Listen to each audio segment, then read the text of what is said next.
The rain fell in relentless sheets that night, drumming against the windshield of Ethan's worn-out taxi as he drove through the nearly empty streets of the city. His hands, calloused from years of hard labor before turning to driving cabs at night, gripped the steering wheel tightly as he thought of his daughter Lily, already asleep at home under the watch of their elderly neighbor. Being a single dad meant sacrifice, long hours, missed dinners, and exhaustion that never seemed to end, but Ethan kept pushing forward because Lily deserved better than the hand life had dealt them. Just as he debated whether to call it a night, he spotted a figure swaying unsteadily on the curb in front of one of the city's tallest skyscrapers. Under the harsh glow of the building lights, a woman in an elegant, sequined gown raised her hand for a cab, her movements clumsy, her heels slipping on the wet pavement. Ethan pulled over quickly, watching as she nearly stumbled into a puddle before he rushed out to steady her. "Easy there, miss," he said gently, guiding her into the back seat. The scent of expensive perfume mixed with the sharp tang of alcohol filled the car, and Ethan realized she was more than just tipsy, she was lost in a fog of exhaustion and drink. Her words came out slurred as she mumbled, "Home, just take me home," handing him a sleek black access card engraved with the logo, Marston Enterprises. Ethan raised an eyebrow, recognizing the name from countless business headlines, but said nothing. He simply started the car, glancing at her through the rearview mirror as she leaned her head against the window, her expression a strange mixture of strength and fragility. He wondered briefly what kind of life she led, dressed in riches but sitting there so broken. The GPS guided him toward the wealthiest part of town, and as the rain streaked across the glass, Ethan couldn't shake the feeling that fate had just placed someone in his cab who was far more than just another passenger. When the taxi rolled to a stop, Ethan could hardly believe his eyes. The iron gates of a sprawling mansion swung open automatically, revealing a driveway long enough to feel like its own road. The house that came into view was palatial, its tall glass windows glowing warmly against the stormy night, a sharp contrast to the cramped two-room apartment Ethan called home. He got out quickly, circling to help his passenger, who by now was fighting to stay upright. She clutched his arm with surprising strength for someone so intoxicated, but her eyes betrayed the loneliness that no amount of wealth could mask. "Everyone's waiting, always waiting, but never for me," she murmured as he guided her up the marble steps. Ethan said nothing, respecting her rambling, his instincts telling him she wasn't just drunk, she was carrying a burden much heavier than alcohol. Inside, the sheer scale of the mansion stunned him. Glittering chandeliers, polished floors, and silence so deep it felt cold, as though no real laughter had echoed in those halls for years.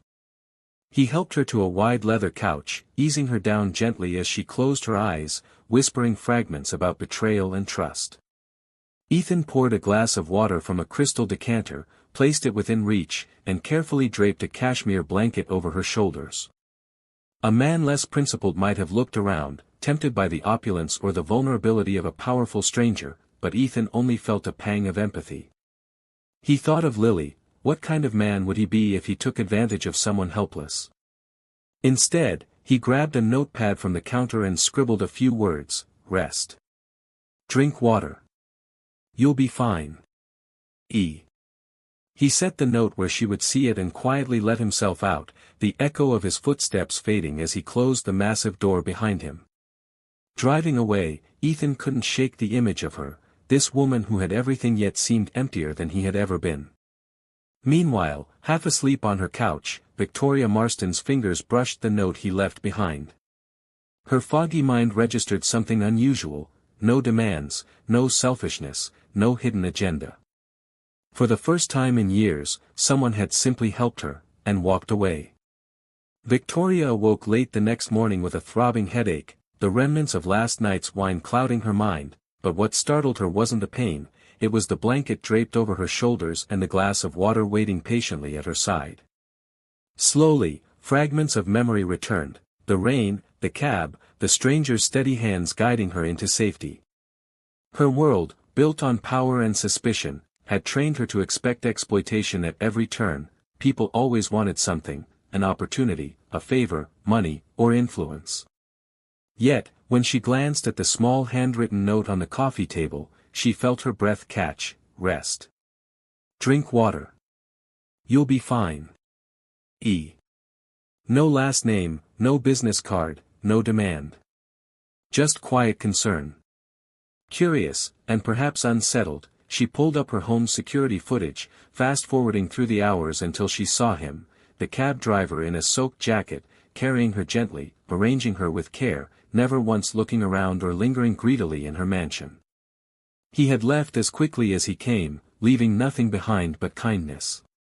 The realization unsettled her more than any corporate rival could. Integrity was a currency she rarely encountered, rarer than any deal struck in her glass-walled boardroom. By noon, Victoria had already called her assistant and demanded the name of the driver who dropped her home.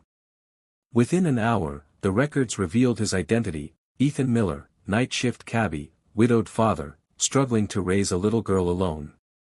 The name etched into her mind, she arranged for him to be contacted under the guise of a business matter.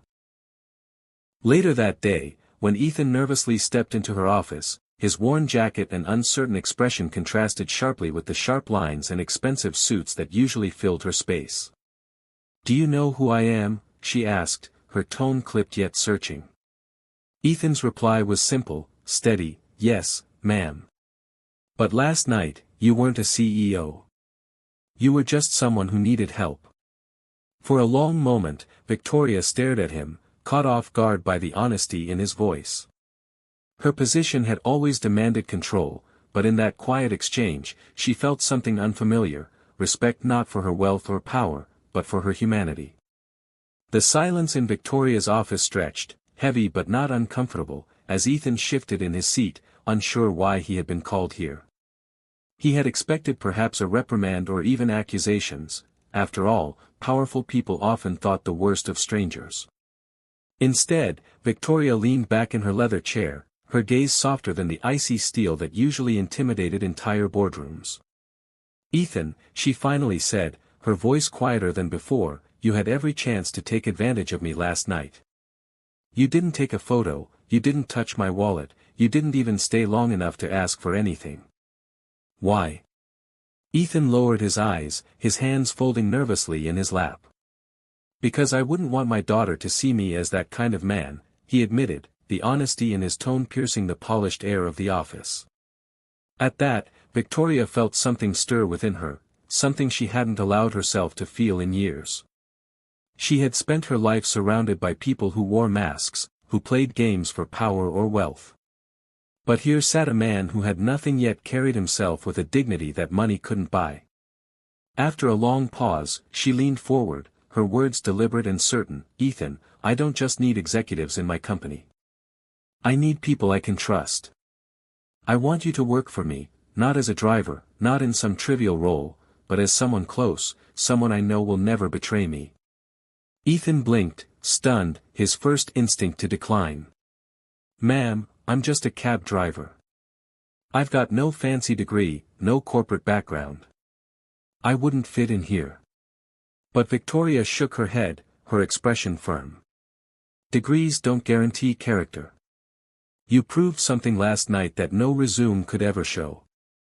And if you can raise a daughter alone with that kind of integrity, you can stand beside me." Ethan sat frozen, the weight of her words pressing into him. He thought of Lily, of the nights spent worrying about bills, of the endless grind that seemed to have no end.